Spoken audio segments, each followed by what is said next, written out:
দুদিনের সফরে কলকাতায় এসেছিলেন প্রধানমন্ত্রী নরেন্দ্র মোদী। বিজয় দুর্গে সেনাবাহিনীর অনুষ্ঠানে তার উদ্বোধনও করেছেন প্রধানমন্ত্রী। এই কম্বাইন্ড কমান্ডার্স কনফারেন্স, সেই অনুষ্ঠানে উপস্থিত ছিলেন তিনি। রাজনাথ সিং, অজিত ডোভাল উপস্থিত ছিলেন তার সঙ্গে। এদিন সেনাবাহিনীর প্রধান এবং 3 বাহিনীর প্রধানদের সঙ্গে বিশেষ বৈঠক করেন ফোর্ট উইলিয়ামে প্রধানমন্ত্রী। বৈঠকে উপস্থিত ছিলেন প্রতিরক্ষা মন্ত্রী এবং 3 বাহিনীর প্রধান। জাতীয় নিরাপত্তা উপদেষ্টা অজিত ডোভাল তিনিও উপস্থিত ছিলেন এই বৈঠকে। সীমান্ত সুরক্ষা নিয়ে আলোচনা হয়েছে, অভ্যন্তরীণ বিষয় নিয়েও আলোচনা হয়েছে, এমনটাই সূত্র মারফত জানতে পারা যাচ্ছে। 3 বাহিনীর সমন্বয় থেকে স্ট্র্যাটেজি, সেনাবাহিনীর পরিকাঠামো, প্রতিরক্ষা বাহিনীর সংস্কার, প্রতিরক্ষা বিভাগের আধুনিকরণ নিয়ে বৈঠকে বসেছিলেন প্রধানমন্ত্রী নরেন্দ্র মোদী। কনফারেন্স শেষে বিহারের উদ্দেশ্যেও পাড়ি দিয়েছেন প্রধানমন্ত্রী।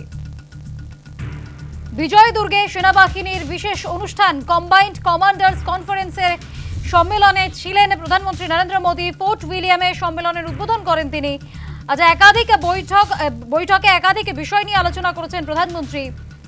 আমাদের সঙ্গে টেলিফোনে রয়েছেন প্রতিনিধি মৌমিতা মিত্র। মৌমিতা, প্রধানমন্ত্রী নরেন্দ্র মোদী আজ 3 বাহিনীর প্রধানদের সঙ্গে একাধিক বিষয় আলোচনা করেছেন। সেনাবাহিনীর পরিকাঠামো থেকে প্রতিরক্ষা বাহিনীর সংস্কার, কি জানতে পারা যাচ্ছে?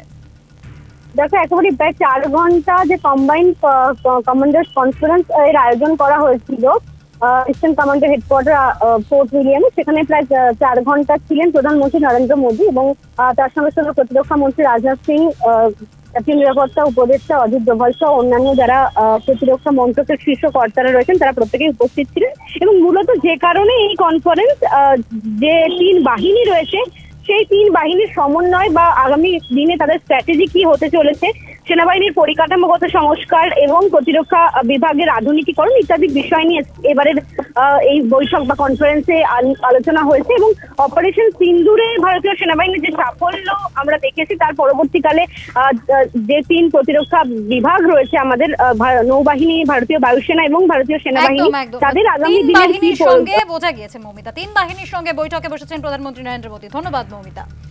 দুদিনের সফরে কলকাতায় প্রধানমন্ত্রী নরেন্দ্র মোদী এসেছিলেন। বিজয় দুর্গে সেনাবাহিনীর অনুষ্ঠানে উপস্থিত ছিলেন। ফোর্ট উইলিয়ামে বৈঠক প্রধানমন্ত্রী, বৈঠকে প্রতিরক্ষা মন্ত্রী, 3 বাহিনীর প্রধানেরাও ছিলেন। জাতীয় নিরাপত্তা উপদেষ্টা অজিত ডোভাল তিনিও উপস্থিত ছিলেন। সীমান্ত সুরক্ষা নিয়ে আলোচনা হয়েছে বৈঠকে, অভ্যন্তরীণ বিষয় নিয়েও আলোচনা হয়েছে বৈঠকে, এমনটাই জানতে পারা যাচ্ছে। সেনাবাহিনীর পরিকাঠামো থেকে 3 বাহিনীর সমন্বয় থেকে স্ট্র্যাটেজি, প্রতিরক্ষা বাহিনীর সংস্কার, প্রতিরক্ষা বিভাগের আধুনিকীকরণ নিয়ে বৈঠকে বসেছিলেন প্রধানমন্ত্রী। কনফারেন্স শেষে বিহারের উদ্দেশ্যেও পাড়ি দিয়েছেন নরেন্দ্র মোদী।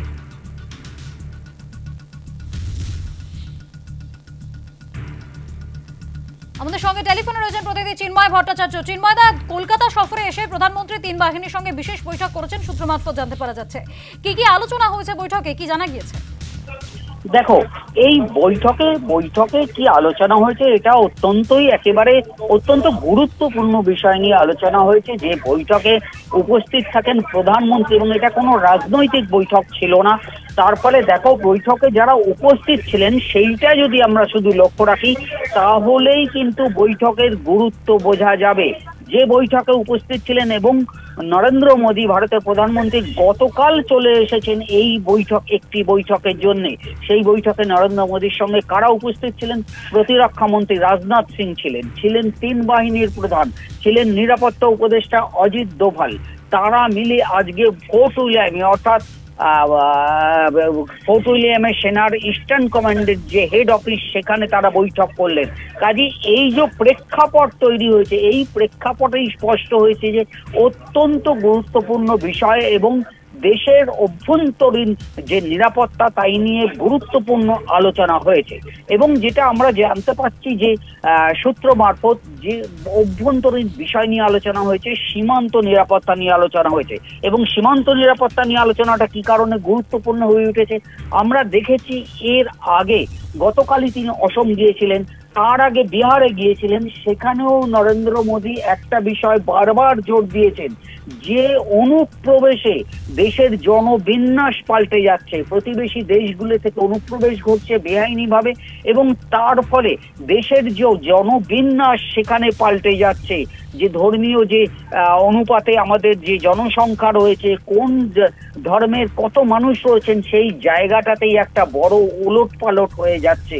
এই বিষয়টা আমরা দেখেছি বিহারে বলেছিলেন, গতকাল অসমে বলেছিলেন, এবং পশ্চিমবঙ্গ আমরা জানি যে সীমান্ত অনুপ্রবেশ একটা অত্যন্ত স্পর্শকাতর ইস্যু এবং একটা বড় সমস্যা, গুরুতর সমস্যা।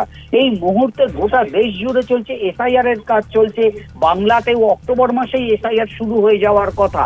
এবং এই জায়গাটাতেই যারা ভারতীয় নাগরিক নন, যারা ভারতীয় ভোটার নন, সেই জায়গাটা চিহ্নিত করার কথা চলছে।